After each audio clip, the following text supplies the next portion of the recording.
Hi, I'm Joel Persinger from Practical Defense Systems, and today I'm going to give you the 1 box a month challenge.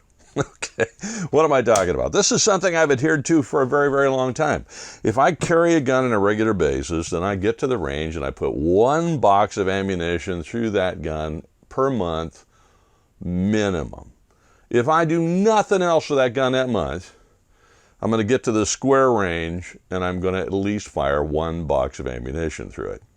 And I encourage all of my students to do the same thing, because if you're carrying the gun and it's a stranger to you because you never take it to the range, that's a problem. And if you need it, all of a sudden you have to reorient yourself and refamiliarize yourself with the gun that you're carrying at a moment when you need it to fight for your life.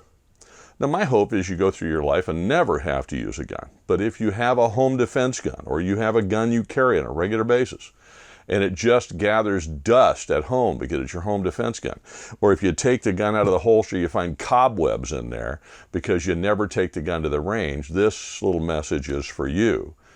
Get to the range once per month. That's my challenge to you. Once per month, minimum, and fire 1 box of ammunition. This is the box of ammunition I fired yesterday. It's just cheapy Arms Corps range ammo. That's really all you need. So I had this gun. I was teaching on the range yesterday. When I got done with students, I thought, okay, I'm going to go get on the range. I hadn't been on the range with that gun yet.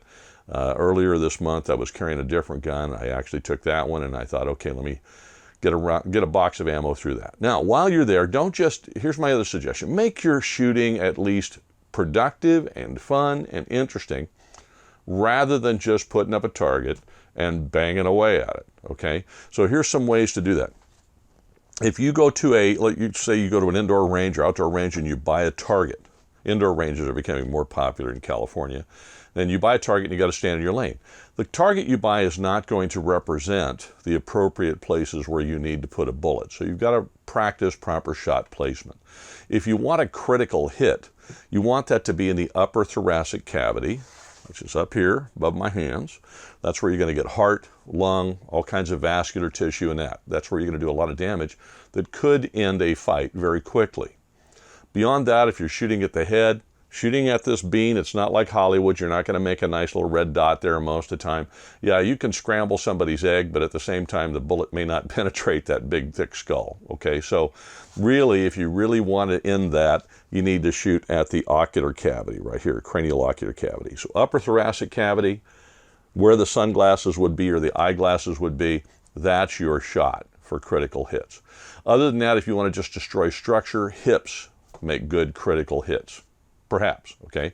So those are things to aim at. So if you buy a silhouette, take a Sharpie and draw a line around those critical hits and make sure that's what you're trying to hit in your practice. Alternatively, if you don't bring a Sharpie, you can bring something like these Caldwell orange peel targets or something like that, and you can stick them on the places where you want them to go.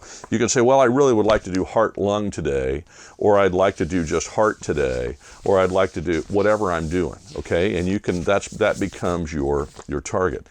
If you start doing that, then that's where you're going to shoot naturally if you ever have to defend yourself, because that's what you're practicing doing.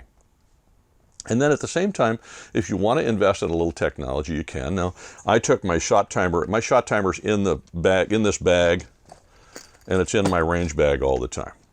And if the range is quiet, because I'm the only shooter on the range, which doesn't happen a lot, but it does happen periodically, and it happened yesterday, then I'll take my shot timer and I'll set it up for random, and I'll just work different things at different distances. And what I'm trying to do is get on target quickly and make sure that I'm putting the rounds where they belong, but at the same time, make sure my follow-up shots are fast and accurate.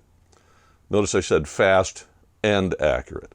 You can't miss the bad guy fast enough to get him to leave you alone. You actually have to hit him, and you want to hit him where those rounds are going to count, because if you're carrying a gun for concealment, you only have so much ammunition, and typically we're dealing with small guns, and they're not the best thing to fight with. Your rifle or your shotgun would be so much better, or even a larger handgun would be better. Okay, but you're carrying these small handguns, particularly in the Pacific Southwest where it's hot, or in other parts of the country where it's hot. You're not carrying a big gun most of the time. So using a shot timer to help put some pressure on you to speed things up. And you can see the splits. You can see how long it took you from the first shot to the second, and the second shot to the third.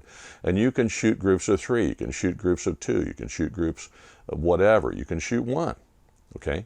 And then once you've done that, start looking at your accuracy as well. How fast can you shoot and put the round where it belongs? Okay, this is where you get into a controlled pair or a controlled triple or whatever, where you're actually controlling each shot. You're not just controlling the first shot and then pressing the trigger a bunch of times. So if you're using a flash sight picture, you're looking for that front sight every time you press the trigger, every time, because you're controlling where that round is going to go. If you're really super close and you're point shooting, you're pressing the trigger, adjusting your point, pressing the trigger, adjust your point, because you're going to get recoil every time. And so you're basically re-aiming the pistol, at least in some way, for every shot you fire. That's a controlled pair or controlled triple or whatever the case might be, where you're actually controlling every shot. These are things you can practice on a square range with 1 box of ammunition a month. This is empty brass. That's because I shot them up yesterday. So there's my challenge to you. Get out there with your carry gun or your home defense gun and put 1 box of ammunition through it every month. It won't kill you. It's not going to burn your pocketbook into the ground, but it'll certainly prepare you better to fight.